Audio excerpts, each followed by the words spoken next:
Imagina que la persona en la que más confías es también la primera en traicionarte.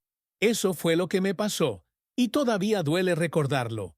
Mi nombre es Diego, tengo 24 años y hasta hace poco pensaba que lo tenía todo. Un amor secreto, un mejor amigo que siempre estaba a mi lado, y un futuro lleno de planes. Pero en cuestión de días, todo se derrumbó.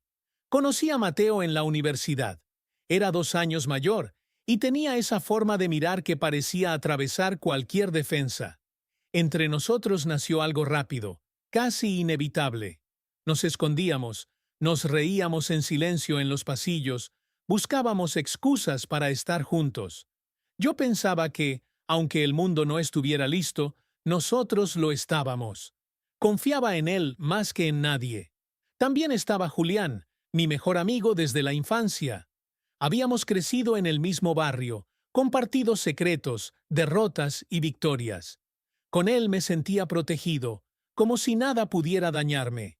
Era la única persona que sabía de Mateo, la única a la que me atreví a confesar mi relación. Creí que lo entendía, que me apoyaba. Me equivoqué. Una tarde cualquiera, después de clases, decidí sorprender a Mateo. Sabía que estaría en la biblioteca y quería verlo sin avisar.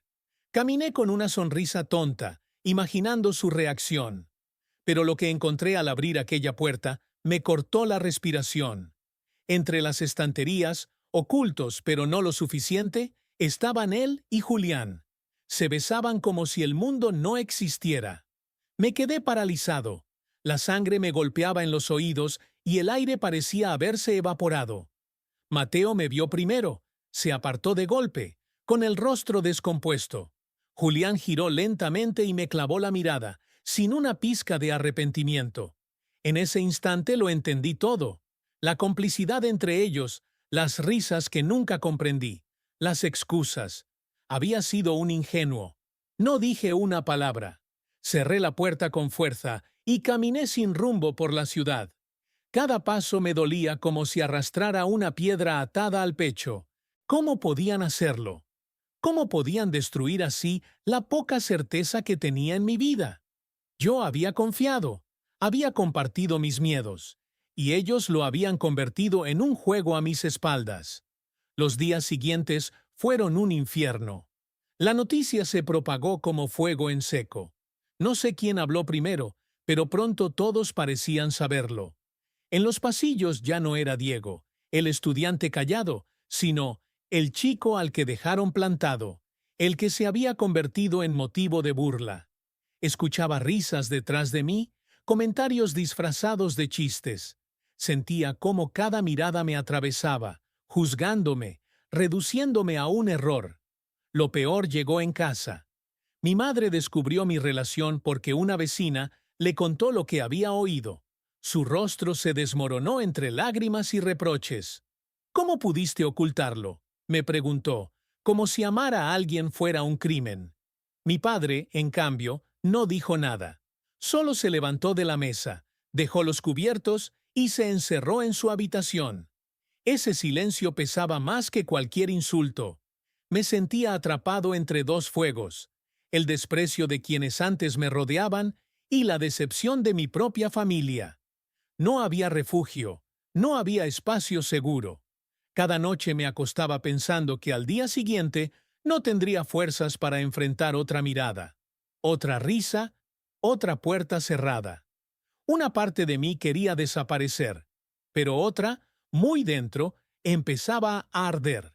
La traición me había roto, sí, pero también me estaba revelando algo. No podía seguir viviendo a la sombra del miedo. Mateo y Julián me habían quitado más de lo que imaginaba, pero no me iban a arrebatar lo único que todavía me pertenecía, mi verdad. Y aunque en ese momento aún no lo sabía, aquella herida se iba a convertir en mi mayor fuerza. El rumor no se detuvo. Cada día que pasaba era como si alguien se encargara de echar más leña al fuego. En la universidad, los pasillos se convirtieron en un campo minado. Las risas se apagaban de golpe cuando yo entraba. Los grupos murmuraban como si no me vieran, aunque sabía que todo giraba alrededor de mí. No había clase en la que no sintiera el peso de esas miradas. Los profesores intentaban ignorarlo, pero también notaba su incomodidad. Ya no era solo el chico traicionado, ahora era el diferente, el que representaba un secreto que muchos preferían ocultar. Me convertí en un recordatorio de lo que otros no se atrevían a nombrar. Lo que más dolía no eran las burlas, era la soledad. Aquellos que yo llamaba amigos comenzaron a desaparecer uno a uno. De repente tenían excusas, compromisos, horarios imposibles. Y yo me quedaba solo en la cafetería, en la biblioteca, en el camino de regreso a casa. La traición de Mateo y Julián se multiplicaba con cada ausencia. En casa, la situación tampoco mejoraba. Mi madre ya no me hablaba como antes. Su tono estaba cargado de reproches, incluso cuando me preguntaba algo simple. Mi padre mantenía un silencio absoluto, como si mi presencia fuera un error que prefería no reconocer. Las comidas eran eternas. 3 cuerpos en la mesa, pero un muro invisible entre nosotros. El golpe final llegó un domingo, cuando un primo hizo un comentario en una reunión familiar. Dicen que Diego anda con hombres, soltó con una sonrisa burlona. El silencio fue inmediato. Mi madre bajó la mirada, mi padre apretó los puños, y yo sentí cómo se me cerraba el pecho. Nadie me defendió, nadie dijo nada. Esa ausencia de apoyo fue peor que cualquier insulto. Aquella noche me encerré en mi cuarto y pensé en rendirme. La idea de seguir soportando esa vergüenza pública me parecía insoportable. Me preguntaba qué sentido tenía seguir si todo lo que amaba se había convertido en motivo de humillación. Pero justo cuando estaba en el borde, ocurrió algo inesperado. Una compañera de clase, Laura, se acercó a mí después de una conferencia. Ella nunca había sido parte de mi círculo cercano, pero me miró con una seriedad que me desarmó. «No dejes que te destruyan», me dijo. «Ellos quieren que te escondas, pero lo que hiciste fue amar. Y eso nunca puede ser un error». Esas palabras fueron como un respiro después de semanas bajo el agua. Por primera vez, alguien no me juzgaba, no me señalaba, no se alejaba. Al contrario, me tendía la mano. Laura me presentó a un grupo de estudiantes que trabajaban en un colectivo LGTB. No eran muchos, pero cuando los conocí, sentí algo que hacía tiempo no experimentaba: pertenencia. Ellos también habían sufrido rechazo, burlas, aislamiento. Algunos habían perdido a sus familias, otros a sus amigos. Sus historias eran distintas, pero el dolor era el mismo. Y en medio de todo eso, encontraban la manera de reír, de organizar actividades, de apoyarse. Al principio dudé en integrarme. Me sentía roto, sin fuerzas para nada. Pero escuchar sus relatos fue como mirarme en un espejo. Comprendí que lo mío no era un caso aislado, que lo que me estaba pasando formaba parte de algo más grande. Un sistema que nos empujaba a escondernos, a avergonzarnos de quiénes éramos. Una tarde, mientras preparaban una charla para nuevos estudiantes, me pidieron que contara mi historia. El simple hecho de hablar en voz alta me hacía temblar. Recordar la traición, las burlas, el rechazo de mi familia. Todo aquello me dolía como una herida abierta. Pero cuando terminé, algo cambió. Vi los ojos de quienes me escuchaban. Había lágrimas, había rabia, había comprensión. Y me di cuenta de que mis palabras tenían un peso. Esa noche regresé a casa distinto. El dolor seguía ahí, pero ya no era solo sufrimiento. Era también energía, una especie de fuego que empezaba a empujarme hacia adelante. Por primera vez desde la traición, no me sentía una víctima. Sentía que podía transformar lo que me había pasado en algo más. Mateo y Julián seguían apareciendo en la universidad como si nada hubiera ocurrido. Los veía de lejos, riendo, caminando juntos. Durante semanas, esa visión me destrozaba. Pero poco a poco empecé a notar algo. Las miradas que antes me señalaban a mí, ahora empezaban a posarse en ellos. La confianza que creían tener se resquebrajaba. Algunos compañeros se apartaban de su lado, otros murmuraban a sus espaldas. La imagen perfecta que habían construido comenzaba a desmoronarse. No era venganza, aunque lo pareciera. Era simplemente la consecuencia de sus actos. Ellos habían jugado con la confianza de dos personas a la vez, y esa verdad siempre sale a la luz. Yo, en cambio, empezaba a caminar distinto. Todavía cargaba con el dolor, sí, pero ya no con la vergüenza. Ahora tenía un grupo que me apoyaba, un espacio donde mi voz valía, y una certeza que antes no existía. Ser quien soy no es un error. Y esa certeza, aunque aún frágil, se estaba convirtiendo en mi nueva fuerza. El primer día que acepté hablar en público, sentí que las piernas me temblaban. Era un acto pequeño en la facultad, organizado por el colectivo. Nada comparado con un gran escenario, pero para mí era como enfrentar a un ejército. Respiré hondo, subí al estrado y miré a las pocas decenas de estudiantes que se habían reunido. No eran muchos, pero bastaba con imaginar que entre ellos podía haber alguien como yo, alguien al borde de rendirse, para darme valor.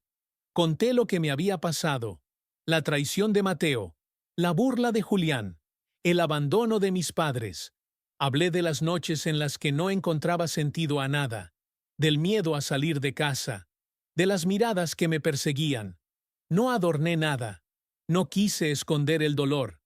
Cuando terminé, el silencio fue tan denso que pensé haber fallado.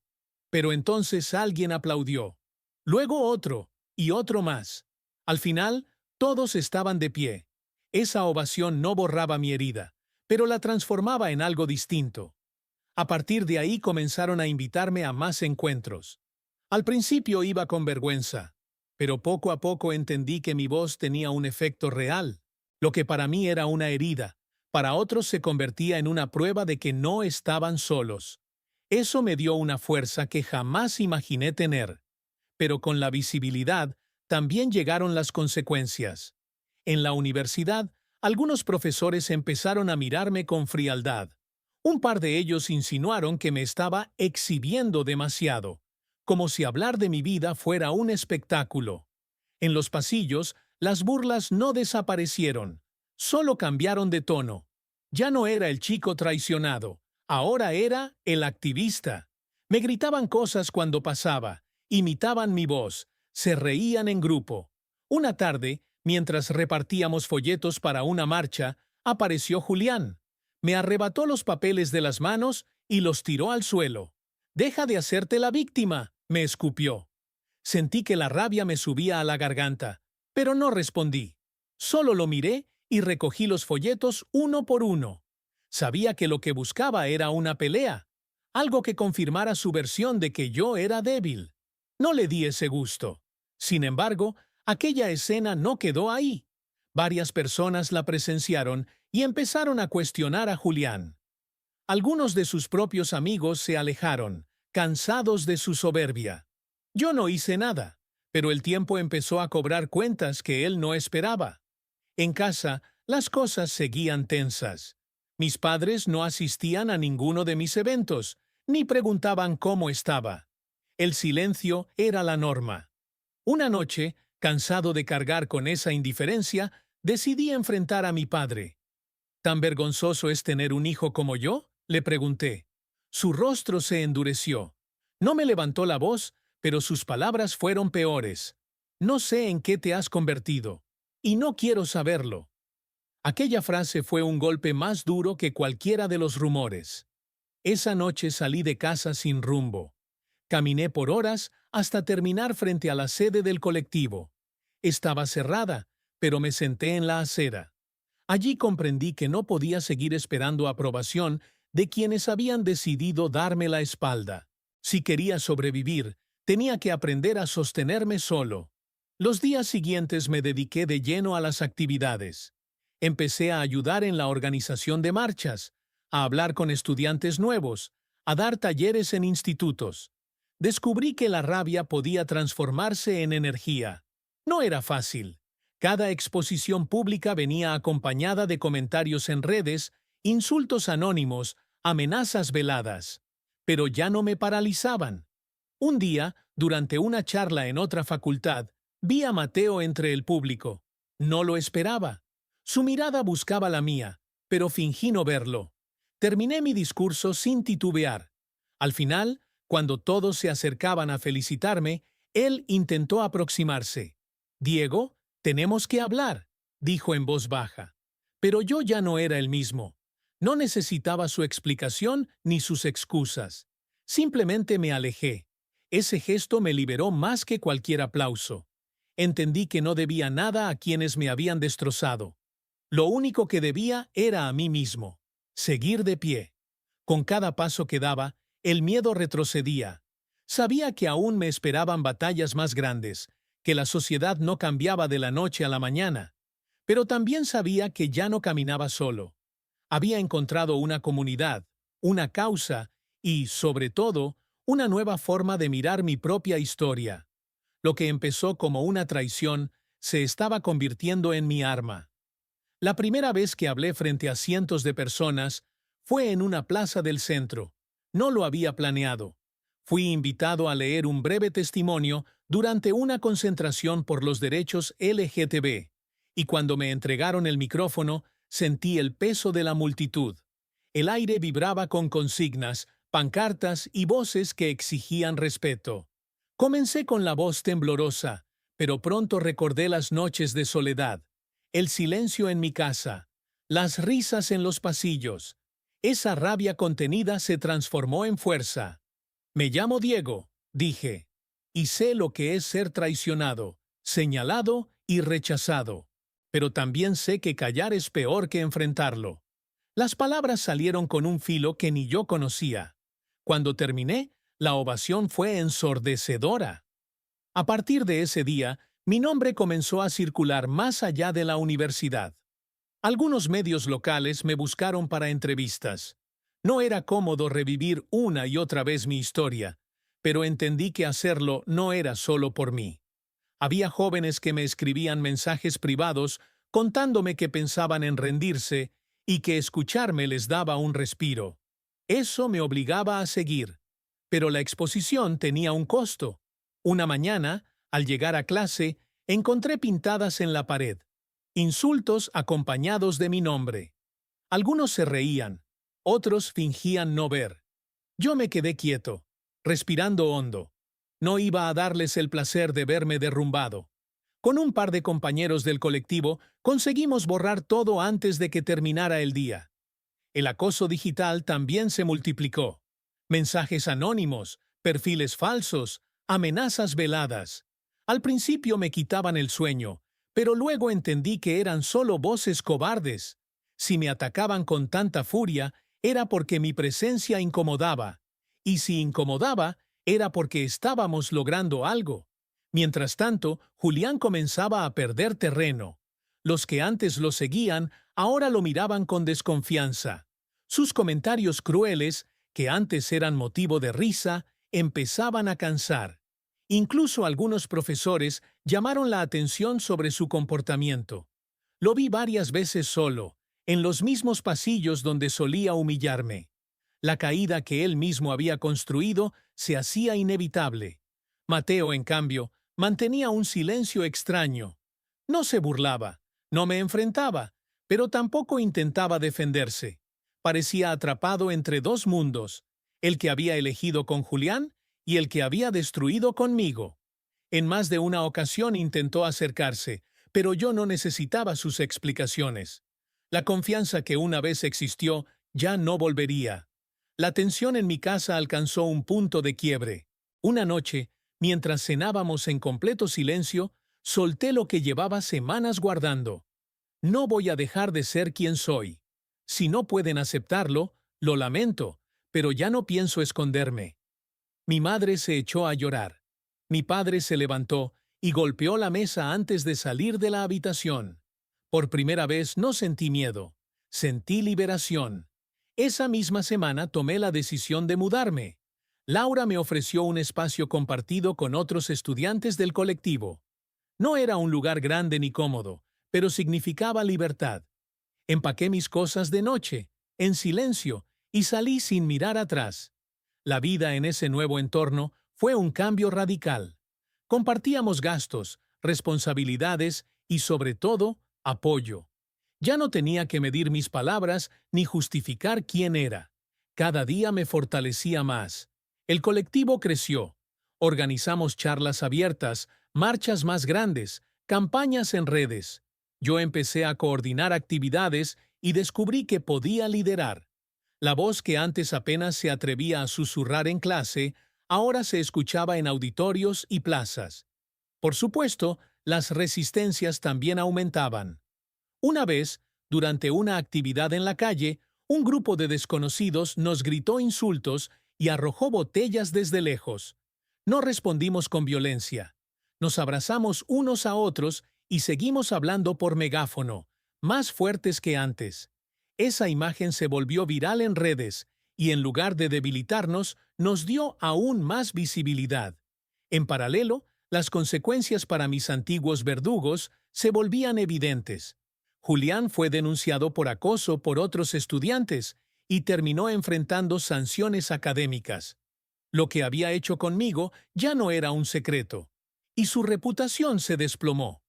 Mateo, atrapado en esa espiral, se distanció de él, pero ya era tarde. La gente no olvida con facilidad la traición. Yo, en cambio, empezaba a comprender que el dolor que había vivido se transformaba en motor. Cada insulto, cada rechazo, se convertía en gasolina para seguir adelante. No había vuelta atrás. Una tarde, mientras regresaba de una reunión, pensé en todo lo que había pasado. Del chico roto en los pasillos al joven que ahora tomaba el micrófono sin miedo. La herida seguía allí, sí, pero ya no era una condena. Era una cicatriz que me recordaba que sobreviví. Y lo que viene, lo supe en ese momento, sería aún más grande. La marcha más grande del año se organizó en pleno centro. Nunca había visto tanta gente reunida por la misma causa. Calles enteras cubiertas de banderas, cantos y rostros que no se avergonzaban. Yo era uno de los oradores invitados y, aunque ya tenía experiencia, ese día sentía un nudo especial en la garganta. No era miedo, era la conciencia de lo lejos que había llegado desde aquella tarde en la biblioteca. Cuando subí al escenario improvisado, respiré profundo. Hace un tiempo pensé que mi vida se había acabado. La traición y el rechazo me hicieron creer que estaba solo. Pero hoy estoy aquí, vivo, acompañado y convencido de que nadie puede arrebatarnos la dignidad. Las palabras salieron firmes, y la multitud respondió con un grito unánime. Ese momento fue una consagración. Lo que había comenzado como dolor personal se había convertido en fuerza colectiva. Yo ya no hablaba solo por mí, sino por todos los que alguna vez fueron silenciados. Los días posteriores confirmaron que algo estaba cambiando. La universidad me invitó a participar en un proyecto sobre inclusión.